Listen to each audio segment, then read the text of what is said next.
आजादी ये सिर्फ एक शब्द ही नहीं बल्कि पूरी जिंदगी है। 15 अगस्त 1947 हिंदुस्तान को वो आज़ादी मिली जिसके लिए हमें 190 सालों तक कड़ा संघर्ष करना पड़ा। पर क्या आपको पता है कि हमें आज़ादी 15 अगस्त को ही क्यों दी गई?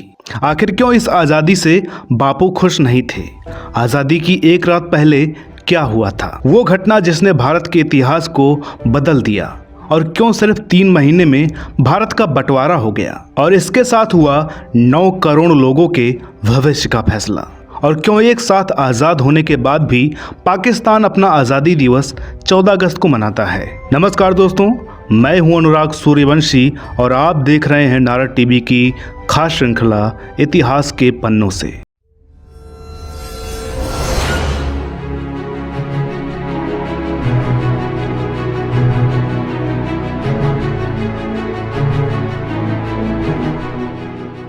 चौदह अगस्त 1947 का वो दिन जिसके बारे में बहुत से लोगों को जानकारी नहीं है। आज के इस एपिसोड में हम उसी के बारे में बात करने वाले हैं। हमारे लाखों पूर्वजों ने खुद को देश के लिए कुर्बान कर दिया, फिर चाहे वो बच्चे हों, जवान हों या महिलाएं, कोई भी आज़ादी की इस लड़ाई में पीछे नहीं रहा। आखिरकार धीरे धीरे ही सही भारत की आज़ादी की उम्मीद दिखने लगी थी। एक और महात्मा गांधी का जन आंदोलन तो दूसरी ओर नेताजी के आज़ाद हिंद फौज ने अंग्रेजों की नींद उड़ा रखी थी। और तीसरा सबसे बड़ा कारण था द्वितीय विश्व युद्ध, जिसके कारण ब्रिटिश हुकूमत इतना कमजोर हो गई थी कि वो खुद अपना देश ही सही से नहीं संभाल पा रही थी। अपनी इस स्थिति को देखकर उन्होंने भारत को आजाद करने का फैसला लिया। परंतु इतने बड़े भारत को आजाद करना भी कोई आसान काम नहीं था।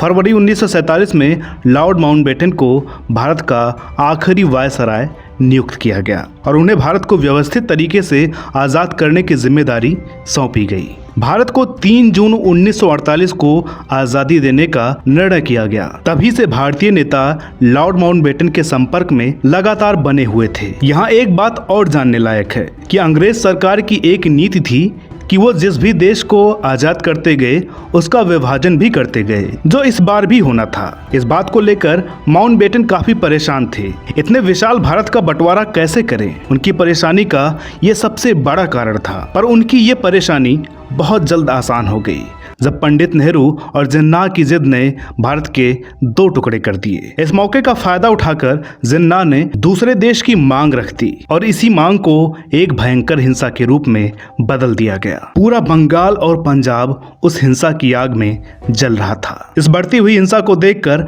माउंटबेटन ने आजादी की तारीख 1948 से 1947 कर दी। वहीं दूसरी तरफ इन दंगों की तपिश नेहरू और जिन्ना के साथ साथ ब्रिटिश हुकूमत तक भी पहुंच रही थी और फिर आनन फानन में आजादी की तारीख में बदलाव किया गया। ये बात सभी बड़े नेता और अंग्रेज जानते थे कि जिस दिन बंटवारे की बात आम जनता तक पहुंच गई उस दिन दंगे होना निश्चित है। इसलिए यह बात जितना हो सके दबाई गई। पर सच्चाई को कब तक दबाया जा सकता है? उसे रोकने की कोशिश करेंगे लेकिन सफल नहीं हो सकते। अगस्त महीने की 15 तारीख निश्चित की गई। अंग्रेज भारत को छोड़ने की पूरी तैयारी कर चुके थे और उसके लिए उन्होंने काफी आतिशबाजी और ढोल नगाड़े बजवाए। पर इसके पीछे उनका मकसद खुशी नहीं बल्कि उस शोर शराबे में उन चीखों को दबाना था जो बंटवारे के बाद पैदा हुई थी। पर क्या आप जानते हैं कि माउंटबेटन ने 15 तारीख को ही क्यों चुना? जिस तरह हम भारतीय हर काम को शुभ मुहूर्त देखकर ही करते हैं, ठीक उसी प्रकार अंग्रेज भी शुभ अशुभ को मानते हैं। 15 अगस्त अंग्रेजों के लिए इस वजह से शुभ था क्योंकि उसी दिन यानी 15 अगस्त 1945 को जापान ने मित्र राष्ट्रों के सामने समर्पण किया था और उस समय माउंटबेटन मित्र राष्ट्रों के कमांडर थे। लेकिन जब 15 अगस्त का दिन निर्धारित हुआ तो उस समय के कुछ ज्योतिषाचार्यों ने इस तारीख को भारत के लिए अमंगल कहा और इसके लिए उन्होंने माउंटबेटन से बात भी की, किसी और तारीख का सुझाव भी दिया। पर माउंटबेटन नहीं माने। तभी भारतीय ज्योतिषियों ने एक उपाय निकाला और 14-15 अगस्त की रात 12 बजे का समय निकाला, क्योंकि अंग्रेजों के हिसाब से रात 12 बजे दूसरा दिन शुरू हो जाता है और वहीं हिंदू कैलेंडर के हिसाब से सूर्योदय के साथ ही दूसरा दिन शुरू होता है। तो इस तरह 14 अगस्त की रात का समय तय हुआ। 14 अगस्त का वो दिन जब हर एक भारतवासी अपनी आंखों में पल रहे सपने को साकार होते देख रहा था। सभी लोग दिल्ली में इकट्ठा हुए और उस दिन बहुत ही तेज बारिश हो रही थी। पर आज़ादी का जश्न तो हर हाल में मनाना था, जिसके इंतजार में 190 सालों का लंबा समय था। रात 9 बजे तक 5 लाख लोग इकट्ठा हो चुके थे। आज के राष्ट्रपति भवन पर जवाहरलाल नेहरू, सरदार पटेल, माउंटबेटन और राजेंद्र प्रसाद जैसे दिग्गज नेता एकत्रित हुए, मगर बापू वहां नहीं आए थे। 14 अगस्त को भारत को आजाद होते देखने का जश्न मनाया जा रहा था, तो दूसरी तरफ बापू बंगाल में अनशन पर थे। उस समय हिंदू मुस्लिम समुदाय के बीच हो रहे दंगे से वो काफी चिंता में थे। इन सब के बीच सरदार पटेल ने बापू को एक खत लिखा और कहा कि जिस आजाद भारत का सपना आपने और हमने देखा था, आज वो सपना पूरा होने जा रहा है और इस समय आपका यहाँ होना बहुत ही जरूरी है। तो जवाब में बापू ने कहा, जिस देश के 2 भाई आपस में लड़ रहे हैं, उस देश में आज़ादी का जश्न कोई कैसे मना सकता है। यहाँ बंगाल और वहाँ पंजाब में लाखों लोग इन दंगों में मारे गए हैं। जरा गौर से देखो, अगर इस हिंसा के लिए ये आज़ादी मिल रही है तो मैं हिंदुस्तान के करोड़ों लोगों से ये कहना चाहता हूँ कि आज जो ये आज़ादी मिल रही है वो मैं नहीं लाया हूँ, बल्कि इसे सत्ता के लालची लोग सत्ता को पाने के लिए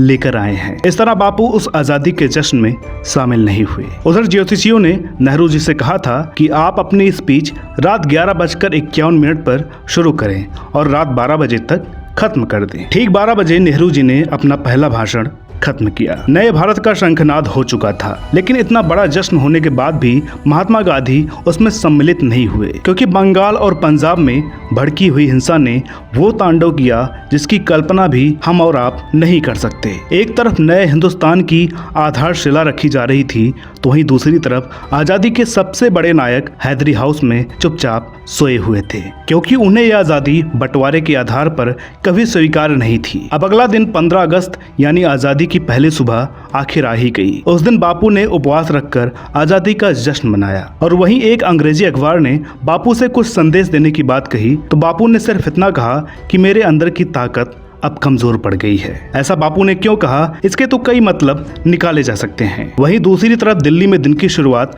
राष्ट्रपति भवन से हुई, जहां नई सरकार ने शपथ लिया, पर उस समय ना ही राष्ट्रगान गाया गया और ना ही कोई झंडा फहराया गया।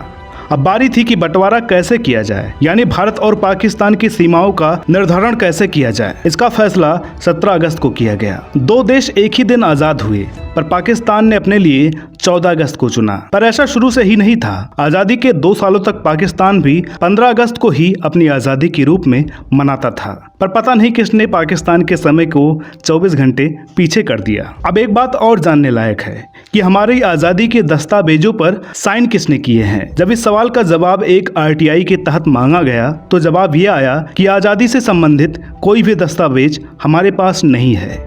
यानी आजादी किसने दी और किन किन शर्तों पर दी, इसका कोई जवाब नहीं है। तो दोस्तों, उम्मीद करते हैं कि स्वतंत्रता दिवस स्पेशल पर हमारा ये एपिसोड आपको पसंद आया होगा। वीडियो अगर अच्छी लगी हो तो प्लीज़ इसे लाइक करें, शेयर करें। चैनल पर नए हो तो प्लीज़ इसे सब्सक्राइब ज़रूर करें। साथ ही साथ हमें फॉलो करें फेसबुक, ट्विटर और इंस्टाग्राम पर। तो दोस्तों, मिलते हैं अगले वीडियो में एक और नई कहानी के साथ। तब तक के लिए नमस्कार।